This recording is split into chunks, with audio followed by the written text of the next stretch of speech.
एक यात्री विमान में जो कैदियों से भरा हुआ था, दो पुलिस अधिकारी एक भारी जंजीरों में बंधे कैदी को केबिन में ले जा रहे थे। इस विशेष रूप से ट्रांसपोर्ट किए जा रहे कैदी के हाथ और पैर दोनों लोहे की जंजीरों से कसकर बंधे हुए थे। उसके सिर पर एक हुड लगा हुआ था, उसके कान ईयर मफ से कसकर ढके हुए थे ताकि आवाज ब्लॉक हो सके, और उसकी आंखें विशेष चश्मे से ढकी हुई थी जिससे वो कुछ भी नहीं देख सकता था।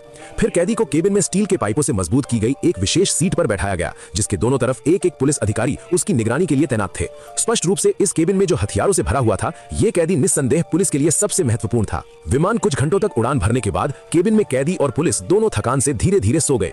इसी समय उस भारी अपराधी ने अपने कानों में खर्राटों की आवाज सुनी और चुपचाप अपने हाथ में छिपे हुए तार को निकाला, अपनी कलाई के ताले को खोलने की कोशिश करने लगा। ठीक उसी समय विमान में अचानक एक भयंकर विस्फोट हुआ। विशाल गर्जना ने तुरंत सभी कैदियों और पुलिस को नींद से जगा दिया। जैसे जैसे हवा का प्रवाह तेजी से बढ़ा, विस्फोट ने विमान के बाहरी शेल में एक दरार पैदा कर दी, जो हाई स्पीड एयर प्रेशर के प्रभाव में चौड़ी और चौड़ी होती गई। पायलट ने जल्दी से नीचे उतरना शुरू किया, लेकिन शक्तिशाली एयर फ्लो के कारण कुर्सियों से बंधे दो कैदी तुरंत बाहर खिंच गए।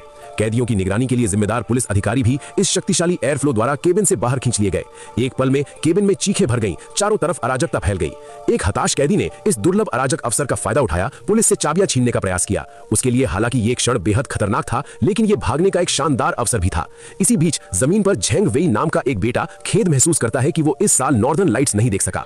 उसके पिता ने उसे दिलासा दिया, कहा कि नॉर्दर्न लाइट्स हमेशा रहती हैं और शायद अगले साल इस समय वे उन्हें देख पाएंगे। उन्हें कोई अंदाजा नहीं था कि वे एक दुर्लभ विमान दुर्घटना देखने वाले हैं। जैसे जैसे पायलट ऊंचाई कम करता रहा और गति घटाता रहा, केबिन में एयर फ्लो धीरे धीरे स्थिर हो गया। भारी अपराधी ने मौके का फायदा उठाया और जल्दी से अपने शरीर पर लगी बेड़ियों को खोल दिया। कई पुलिस अधिकारियों ने यह देखा और तुरंत उसे रोकने के लिए आगे बढ़े। अप्रत्याशित रूप से, हालांकि इस भारी अपराधी के सिर पर हुड था और गले में लोहे की जंजीरें बंधी हुई थीं, लेकिन उसके कौशल असाधारण थे। इतने सारे प्रतिबंधों के बावजूद उसने सिर्फ कुछ चालों का उपयोग करके उसे घेरने वाले सभी पुलिस अधिकारियों को नीचे गिरा दिया। ठीक उसी समय विमान की पूंछ पूरी तरह से नियंत्रण से बाहर हो गई थी और पूरा विमान तेजी से जमीन की ओर गिरने लगा। अपनी कुर्सियों पर बैठे कैदी सभी हवा में उठ गए, अंतरिक्ष में तैरने लगे क्योंकि विमान अचानक नीचे उतरा। वो भारी अपराधी भी वजनहीन अवस्था में विमान की